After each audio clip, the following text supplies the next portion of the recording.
शुरुआत 10 बजे की 10 बड़ी खबरों के साथ। पहली बड़ी ब्रेकिंग, पश्चिम बंगाल में 206 सीटें जीतकर बीजेपी ने इतिहास रच दिया। 15 साल बाद टीएमसी की सत्ता से विदाई हो गई। ममता की पार्टी को केवल 81 सीटें मिली हैं, जबकि कांग्रेस के खाते में 2 सीटें आई। वहीं 2 सीटें हुमायूं कबीर की पार्टी ने जीती है और 2 अन्य के खाते में आई। उधर तमिलनाडु में एक्टर विजय की आंधी चली तो केरल में वाम का किला ढह गया। केरल में कांग्रेस की वापसी हुई है। असम में बीजेपी ने हैट्रिक लगाई है।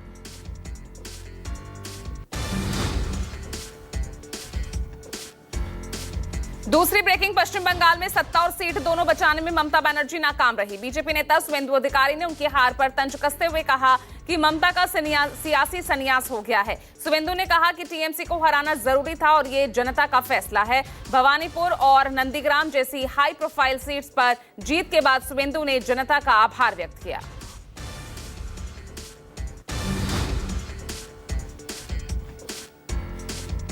तीसरी ब्रेकिंग, ममता बनर्जी आज शाम 4 बजे प्रेस कॉन्फ्रेंस करेंगी।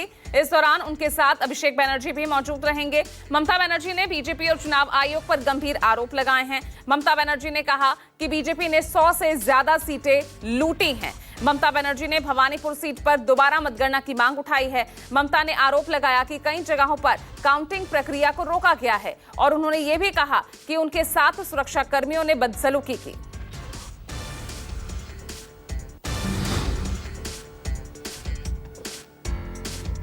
चौथी ब्रेकिंग, बीजेपी की चुनावी जीत पर राहुल गांधी और अखिलेश यादव ने सवाल उठाए हैं। दोनों ही नेताओं ने आरोप लगाया कि ये जीत चुनाव आयोग की मदद से हासिल की गई है। कांग्रेस नेता राहुल गांधी ने चुनाव परिणामों पर चिंता जाहिर की। उन्होंने ममता बनर्जी और एमके स्टालिन से बातचीत भी की।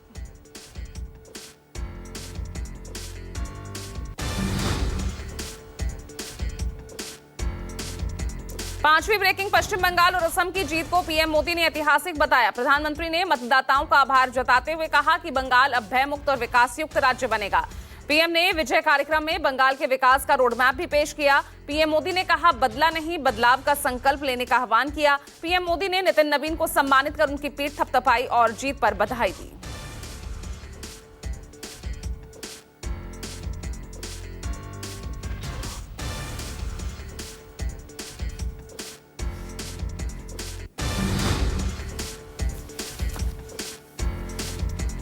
छठी ब्रेकिंग, बिहार में सम्राट कैबिनेट के विस्तार का इंतजार खत्म हो गया है। 7 मई को पटना के ऐतिहासिक गांधी मैदान में मंत्रिमंडल विस्तार कार्यक्रम का आयोजन होगा। इस दौरान एनडीए के 27 विधायकों को मंत्री पद की शपथ दिलाई गई। इस शपथ ग्रहण कार्यक्रम में पीएम मोदी और गृह मंत्री अमित शाह के शामिल होने की संभावना है और सूत्रों के मुताबिक बीजेपी से 12, जेडीयू से 11, एलजेपीआर से 2, हम और राष्ट्रीय लोक मोर्चा से 1-1 मंत्री शपथ ले सकते हैं।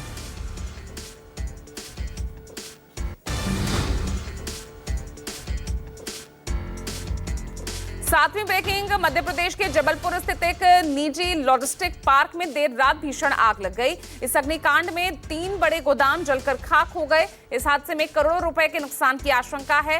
कटंगी बाईपास पर स्थित यूनिटी वेयर हाउस में आग लगने से हड़कंप मचा। आग ने देखते ही देखते विकराल रूप धारण कर लिया। आग से उठा काले धुएं का गुब्बार आसमान में कई किलोमीटर दूर तक दिखाई दिया। वहीं मौके पर पहुंची 25 से ज्यादा फायर ब्रिगेड की गाड़ियों ने आग पर काबू पा लिया।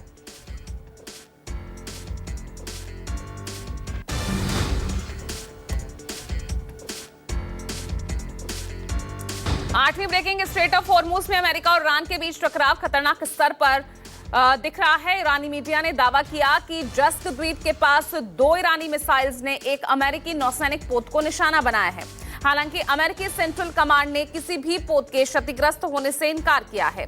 ट्रंप ने इस पर कड़ा रुख अख्तियार करते हुए चेतावनी दी है कि अगर ईरान ने हॉर्मुज में फंसे जहाजों को निकालने के लिए जारी मिशन के दौरान अमेरिकी संपत्तियों को निशाना बनाया तो ईरान को दुनिया के नक्शे से मिटा दिया जाएगा।